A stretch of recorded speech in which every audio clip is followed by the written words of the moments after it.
Hello everyone. So in this video we'll be going to solve problem that is lowest common ancestor in a binary search tree. So video में आगे जाने से पहले अगर अभी तक आपने मेरे चैनल को सब्सक्राइब नहीं किया तो प्लीज सब्सक्राइब कर दीजिए. ओके, सपोज अपने को एक एग्जांपल गिवन है बाइनरी सर्च ट्री का दैट इज 6280479 3 and 5. ओके, और हम लोग को निकालना है किसी भी पर्टिकुलरली दो नोड्स का एलसीए. सो सबसे पहले देखते हैं कि अपना बाइनरी सर्च ट्री की प्रॉपर्टी क्या होती है. अपना बाइनरी सर्च ट्री होता क्या. सो बाइनरी सर्च ट्री वो आपका बाइनरी ट्री होगा जिसमें आपका लेफ्ट सबसे छोटा हो, देन उससे बड़ा आपका रूट हो, देन उससे बड़ा आपका राइट हो. सो ये होती है आपकी बाइनरी सर्च ट्री की प्रॉपर्टी. ठीक है. और एलसीए क्या होगा. सपोज अपने को दो नोड गिवन है. दो नोड गिवन है, एक है आपका 0 और एक है आपका 5. ठीक है. एक 0 है और एक आपका 5 है. सो हम लोग क्या करेंगे, 0 से लेकर के 6 तक, मतलब कि इसका रूट नोड तक हम लोग अपना पाथ बनाएंगे. और 5 से लेकर के रूट नोड तक हम लोग पाथ बनाएंगे. तो जो पहला इंटरसेक्शन पॉइंट होगा, वही आपका एलसीए होगा. ठीक है. सो नीचे से सबसे पहला इंटरसेक्शन पॉइंट और ऊपर से सबसे आखिरी इंटरसेक्शन पॉइंट जो होगा वो होगा आपका lowest common ancestor of two particular nodes. ठीक है. सो 0 और 5 का आपका लोएस्ट कॉमन एंसेस्टर कौन सा निकला.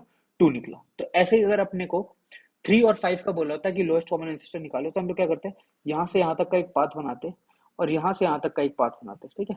तो ये है सबसे पहले अपना इंटरसेक्शन पॉइंट, क्योंकि इंटरसेक्शन पॉइंट तो आपका 2 भी हो रहा है, 6 भी हो रहा है, बट 4 आपका सबसे पहला इंटरसेक्शन पॉइंट है. ठीक है. सिमिलरली सपोज अपने को 7 और 5 का बोला था, तो हम लोग 7 से लेकर के 6 तक का बनाते हैं और मतलब 5 से लेकर 6 तक बनाते हैं और 7 से लेकर के 6 तक का अपना पाथ बनाते हैं. सो पहला इंटरसेक्शन कौन सा पॉइंट हो रहा है, दैट इज रूट.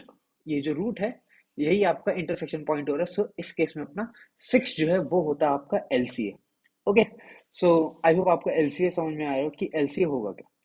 ठीक है. सो अब देखते हैं बाइनरी सर्च ट्री की प्रॉपर्टी का यूज करते हुए हम लोग कैसे एलसीए निकालेंगे. ठीक है. सो अब एलसीए जो हो सकता है, एलसीए कोई भी दो नोड का क्या होगा कि वो पहला इंटरसेक्शन पॉइंट हो रहा है. ठीक है. वो पहला आपका इंटरसेक्शन पॉइंट हो रहा है. सो इसका मतलब जब भी हम किसी नोड पे खड़े हैं, जब भी किसी नोड पे हम लोग खड़े हैं, तो इसका मतलब वो जो हम लोग को एक दो नोड गिवन होंगे दैट इज सपोज 0 और 5 है. ठीक है. सो वो हो सकता है या तो उसके दोनों के दोनों उसके लेफ्ट पे पड़ी हो. ठीक है. दोनों के दोनों उसके लेफ्ट पे पड़ी हो यहाँ पे. ठीक है. या फिर दोनों के दोनों उसके राइट पे पड़ी हो. एक केस हो गया कि दोनों आपकी लेफ्ट पे पड़ी है. ठीक है. या फिर दोनों आपकी राइट पे पड़ी है. ठीक है. अगर लेफ्ट पे पड़ी होगी तो हम लोग क्या करेंगे, लेफ्ट में ढूंढने लगेंगे. ठीक है. पूरा अपना लेफ्ट सब ट्री पे ही सिर्फ फोकस करेंगे. और अगर वो दोनों की दोनों नोड जो है, वो दोनों की दोनों नोड जो है अपनी रूट से बड़ी होगी, सो वो जो है दोनों नोड अपनी राइट सब ट्री पे पड़ी होगी. ठीक है. अपनी राइट सब ट्री पे पड़ी होगी, सो हम लोग अपना राइट पे फोकस करेंगे. वरना क्या हो सकता है, वरना हो सकता है कि एक उससे रूट नोड से छोटी नोड हो और एक नोड जो है वो रूट नोड से बड़ी नोड हो. ठीक है. जब वो छोटी होगी तो हम लोग क्या करेंगे, आप इधर एक लेफ्ट सब ट्री है और इधर राइट सब ट्री. ठीक है. मतलब एक इधर इससे छोटी नोड है और एक इससे बड़ी नोड है. ठीक है. मतलब एक नोड इधर पड़ी है, एक नोड इधर पड़ी है. इसका मतलब कि यही आपका सबसे पहला इंटरसेक्शन पॉइंट होगा. ठीक है. सो यही आपका इंटरसेक्शन पॉइंट होगा अगर एक उसके लेफ्ट पे पड़ी है और एक उसके राइट पे पड़ी है. या फिर एक और केस हो सकता है कि चौथा केस हो सकता है कि अपनी दोनों में से एक नोड जो है वो आपकी रूट नोड हो, दोनों में से एक नोड जो है वो आपकी रूट नोड हो, और दूसरी नोड जो है वो किधर भी पड़ी हो सकती है, या तो वो लेफ्ट पे पड़ी हुई और राइट पे. ठीक है. सो उस केस में भी जो आपकी सबसे पहली नोड होगी, दोनों में से एक नोड जो नोड होगी वही आपकी इंटरसेक्शन पॉइंट होगी. ओके. सो ये चार पॉसिबिलिटी हो सकती है. ठीक है. सो सपोज अभी एक एग्जांपल लेकर के देख लेते हैं, जैसे कि अपना 0 और 5 का ही एग्जांपल लेकर के देखते हैं पहले. ठीक है. 0 और 5 का एग्जांपल लेकर के देखते हैं. सो हम लोग क्या करते हैं, सबसे पहले 6 पे आए. ठीक है. रूट नोट पे आए. सो अपनी जो 0 और 5 है, हम लोग चेक कर रहे हैं कि वो कहते हैं रूट नोट से बड़ी है कि छोटी है कि क्या है. ठीक है. सो दोनों की दोनों अपनी रूट नोट से छोटी है, तो हम लोग क्या करेंगे, इसके लेफ्ट पे चलेंगे. ठीक है. लेफ्ट सब ट्री पे आएंगे. ठीक है. अब 2 से चेक करेंगे कि 0 क्या उससे छोटी है, हाँ छोटी है. 5 क्या उससे छोटी है, नहीं छोटी नहीं. सो क्या है, 5 से बड़ी है. 5 से बड़ी है मतलब यहाँ पे अपना सबसे पहला स्प्लिट हो गया, यहाँ पे सबसे पहला स्प्लिट हो गया. इसका मतलब 2 is your 2 is your intersection first intersection point. ठीक है. 2 is your first intersection point. It is your LCA. ठीक है. LCA is your 2. ठीक है. टू आपका एलसी हो जाए, क्योंकि यहीं पे जो अपना स्प्लिट हो जाए, मतलब एक साइड का आपका छोटा, मतलब कहते हैं स्मॉल नोड है, और दूसरे साइड पे आपकी लार्ज वाली नोड है, तो मतलब यही आपका एलसी हो जाएगा, ठीक है। अब दूसरा एग्जांपल लेकर गए, सपोज अपने पास एग्जाम्पल है 3 और 5 का। 3 और 5 का हमको एलसीए निकालना है, ठीक है। तो हम लोग 6 पे चेक किए, 6 से दोनों के नोट छोटी है या बड़ी है, दोनों की दोनों छोटी है, तो हम लोग क्या किए, उसके लेफ्ट पे है, उसके लेफ्ट पे है, ठीक है। अब 2 पे चेक किए, क्या 2 से दोनों बड़ी है या छोटी है, दोनों की दोनों नोट उससे बड़ी है, ठीक है। सो उसके राइट पे है, उसके राइट पे है, यहाँ पे है, ठीक है। अब 4 पे आकर चेक किए, ठीक है, 4 पे आकर के चेक किए, 4 पे आगे जब चेक किए तो 3 उससे छोटी निकली, एंड 5 उससे बड़ी नोड निकली, 5 उससे बड़ी नोड निकली। इसका मतलब ये पहला अपना इंटरसेक्शन पॉइंट निकला, ठीक है, ये अपना पहला इंटरसेक्शन पॉइंट निकला। सो ये क्या हो गया, अपना एलसी है, ठीक है। सो 3 और 5 के केस में अपना एलसी क्या निकला, 4। ओके। सो अब हम लोग चेक करते हैं 0 और 9 के लिए क्या होगा, ठीक है, 0 और 9 के लिए क्या होगा। अभी जो 0 है वो आपका 6 से छोटा है, 0 6 से छोटा है, और 9 जो है 6 से बड़ा है, तो मतलब यही हो गया आपका एलसी, ठीक है। एलसी हो गया आपका 6। और क्या एग्जांपल हो सकता है, सपोज अपने को एग्जांपल गिवन है 8 और 9, ठीक है। 8 और 9 हमको गिवन है, और हम लोग को इसका एलसीएम निकालना है, ठीक है।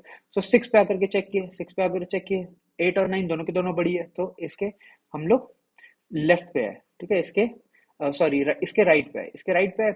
सो अब 8 पे चेक किए, इस रोड नोड पे चेक किए, अभी ये जो 8 है वो उससे बड़ी है, नहीं वो उसी के बराबर, मतलब कि एक नोड जो है हमको वही पर्टिकुलर नोड मिल गई, ठीक, पर्टिकुलर वही नोड मिल गई, इसका मतलब यही हम लोग रिटर्न कर देंगे।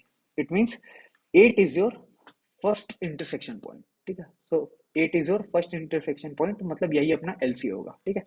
सो आई होप आपको इसका सॉल्यूशन समझ में आया। सो अब इसका कोड देख लेते हैं। हम लोग क्या चेक करें, अगर अपनी रूट नोड ही नल है तो रिटर्न नल कर देना, ठीक है, मतलब अपने पास कुछ है नहीं तो रिटर्न नल कर देना, वरना हम लोग क्या करेंगे, अपना रूट नोड को हम लोग करंट से मार्क कर लेंगे, इसको जो हम लोग अपना करंट से मार्क कर लेंगे, ठीक है।